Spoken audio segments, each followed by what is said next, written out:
Misdirection strikes again when we resume for the week, as it turns out that it was actually a waiter who burst into the VIP room to warn that there's a prosecutor in the building. Everyone scampers, including Mi-jin, and Ji-woong eventually runs into her in a face-off with one of the drug-dealing thugs she ran into while fleeing. Ji-woong ends up driving Mi-jin home, after getting a "I wasn't feeling well, so I went home" text from Soon, and she thanks him for helping her fend off the club thug despite his "I don't care about others" mantra. But technically, Mi-jin is not just anyone. "You're a witness, and I'm your proxy," Ji-woong says. And yes, sir, I believe you. As our witness and proxy argue over how he saved her name in his phone, Ji-woong swerves into a muddy field to avoid hitting a deer. Mi-jin's parents are only too happy to fetch them because it means Ji-woong has to stop by their house first to wash up. And I cackled at the sight of Ji-woong and Mi-jin's mom's flowery top and pants. It was heartwarming to see Mi-jin's mom's side dishes take up space in Ji-woong's empty fridge at home, and it made me love Mom even more. Mi-jin's parents are the sweetest, and their shenanigans are so fun to watch. Whether it's Mom roping Dad into her matchmaking schemes, or Dad bragging about their daughter's prosecutor boyfriend, or them jointly strutting the summer street, decked in the winter outfits Mi-jin bought for them with her first paycheck, they make such a delightful pair. While looking into Acid Assailant, Ji-woong notes that he had the opportunity to attack one in the quiet parking lot, but he chose to do it at the crowded area in front of the lobby. The only other explanation for a drug addict to risk getting caught and going to prison, where he can't get his drug fix, is that his target wasn't one. Someone must have instigated him to attack a yet-to-be-known Jew-named person in the crowd in exchange for a lifetime supply of drugs. Seeing that Ji-woong is onto him, Acid Assailant makes a threatening call to his instigator.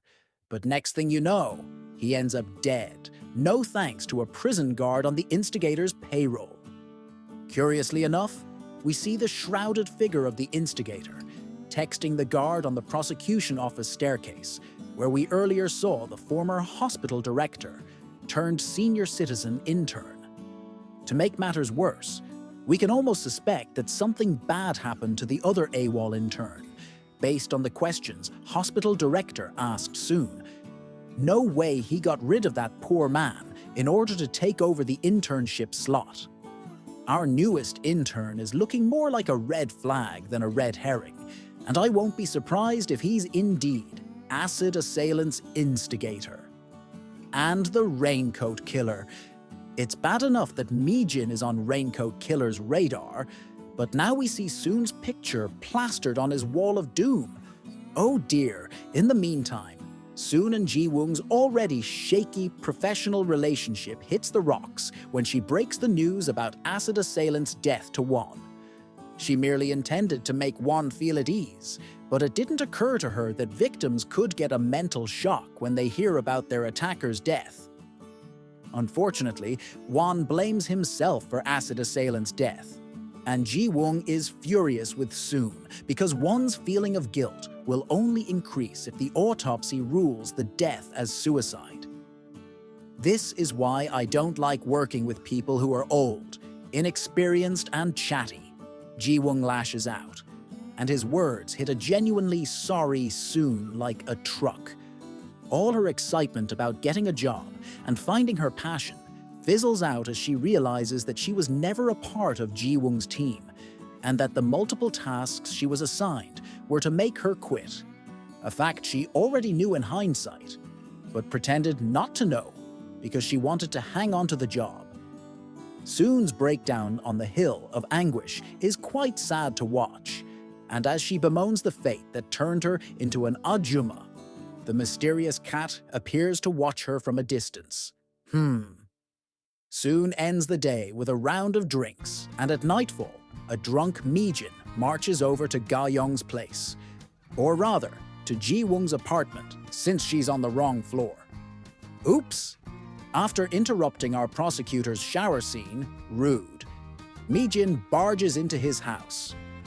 But not before attacking his door locks with her taser, Girl, this is not why he bought you those self-defense weapons.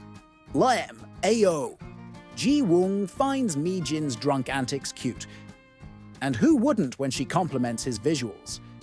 But then she headbutts him. Ouch. And it's good night from her end. Hehe. Morning breaks and a sober and panicked, Mi-jin realizes that she's trapped in Ji-woong's house because someone destroyed the locks last night. But what does she say to the god of transformation? Not today. Mi-jin practically climbs out of the apartment through the window, kicking Ji-woong's face. Again, ouch. In the process.